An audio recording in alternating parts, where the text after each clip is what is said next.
fibras. Não só eles são os responsáveis pelas fibras, como também por esse líquido, porque aqui isso não é seco, isso não é vácuo. Todo esse espaço está embebido de um líquido. E este é uma das coisas mais importantes que nós temos que ter em mente, tá?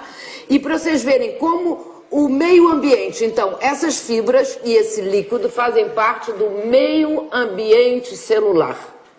E esse meio ambiente é tão importante que 80% das nossas células, meus queridos, são fibroblastos. 80% das nossas células estão aí só para cuidar do meio ambiente celular, tá? E todo o processo do envelhecimento e tal são essas fibras que começam a se degradar. E este líquido também. Bom, então, a coisa mais importante desse nosso aquário, já descoberto por Claude Bernard, que aqui temos um aquário meio aquoso, é a limpeza do líquido.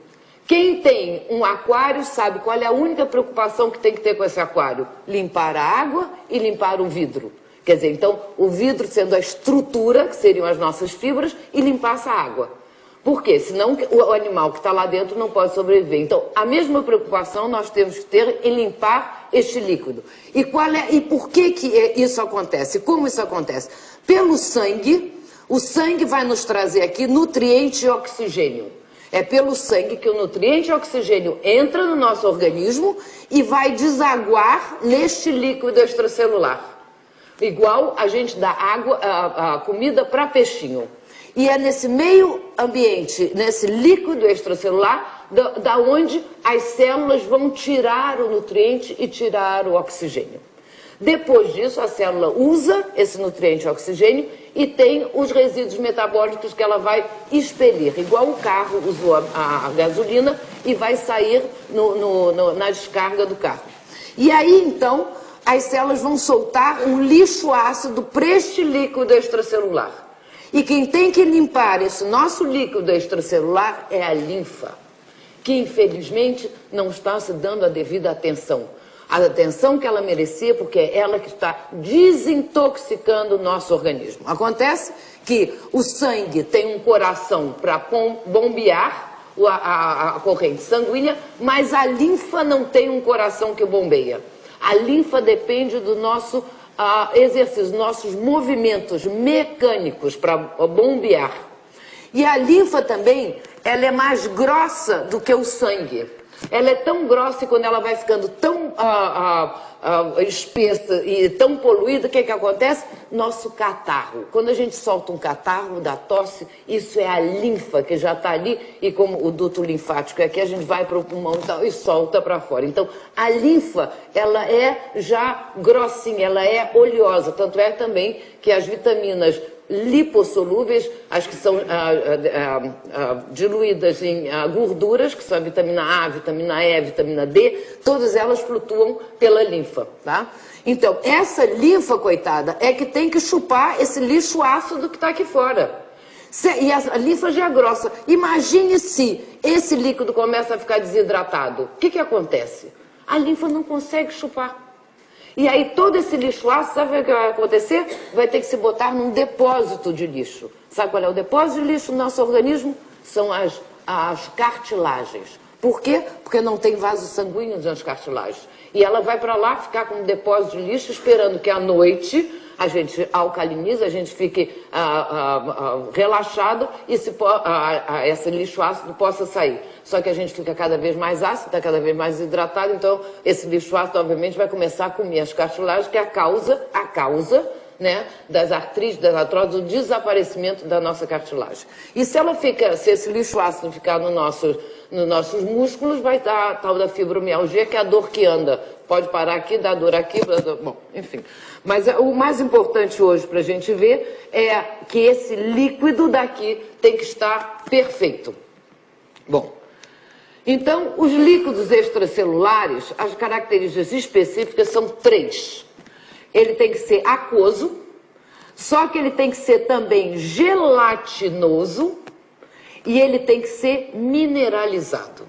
Quem descobre a mineralização é René Quinton, que vai vir logo depois do Claude Bernard, que vai descobrir que os nossos líquidos têm a mineralização igual das mesmas proporções ainda que a água do mar. Não de qualquer água do mar, essa é uma água do mar da biocinose, onde tem maior concentração de plânctons e multiplicação celular, está aqui. Isso aqui é o Canal da Mancha.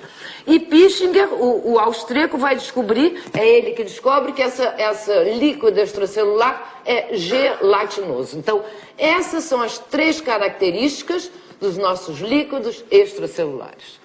Então, a água vai nos hidratar, quando nos fica dizendo, temos que hidratar. Sim, claro que temos que hidratar, porque somos aquoso. Bom, e a água, então, faz tudo isso.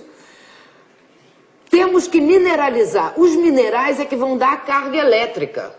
Se não tiver minerais dentro do nosso organismo e na proporção perfeita, não tem carga elétrica. Quer dizer, se eu tivesse aqui, se eu não tivesse uma pilha aqui dentro, eu podia pressionar quanto eu quisesse, que não ia ter nenhuma carga elétrica, tá? Então, e a carga elétrica desses líquidos extracelulares é fundamental que o líquido extracelular seja alcalino, polaridade negativa, para fazer contraste ao líquido intracelular, que é positivo. E o que está acontecendo hoje em dia, não só esse nosso líquido extracelular alcalino está se tornando ácido por causa da poluição. A mesma coisa está acontecendo no nosso oceano. O grande problema do oceano é que ele está se tornando ácido. E se tornando ácido, os corais, por exemplo, os corais estão se degradando. E sabe o que acontece quando a gente fica com os líquidos extracelulares ácidos? Os nossos ossos também se degradam, igual está acontecendo nos oceanos. Então, a causa da osteoporose não tem nada a ver com falta de cálcio. A causa tem a ver com a acidificação, que é igual à poluição. Bom, então esses nossos líquidos extracelulares têm que ficar alcalinos. E a outra, ele tem uma viscosidade que vai depender da sua função. Essa viscosidade dos líquidos extracelulares vão do estado gel, de gelatina, até o estado sol de solidificação, é como se chama. Então, no sangue é que ele é mais fino.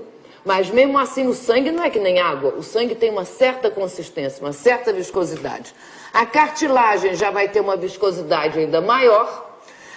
Aqui em volta das células ainda é maior. Se lembra aquelas antenas que eu chamei a atenção que seria de carboidratos? Quando chega em volta da célula ainda fica mais grossa. E os ossos ainda vão ser então quase no estado sol, ainda mais grosso. O osso não é feito só de minerais osso. Os minerais são cobertos por essa gelatina grossa, o que vai dar flexibilidade aos ossos.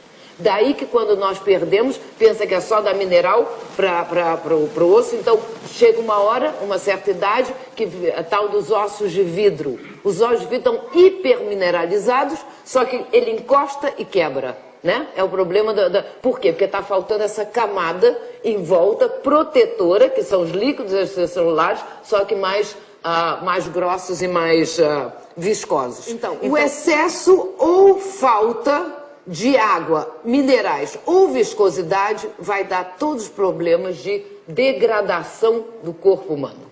Seja Alzheimer, vocês veem aqui, ó. Aqui totalmente, isso aqui são os neurônios hidratadinhos, aqui totalmente desidratados. Alzheimer ainda tem a agravante de ter um complexo de alumínio com flúor. Depois vão ver no cérebro. Aqui temos, obviamente, a desidratação, a gente vê que a pele dos velhinhos já estão mais secas. Dores também tem a ver com desidratação. Muitas vezes dor de cabeça, das coisas mais fáceis quando se toma...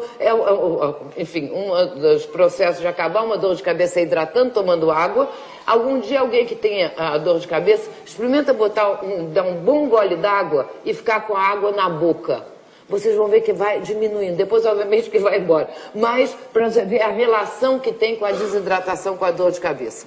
Aqui eu tenho uma calcificação, mostrando vocês a calcificação da artéria, exatamente por excesso de cálcio e também a junção de cálcio com flúor.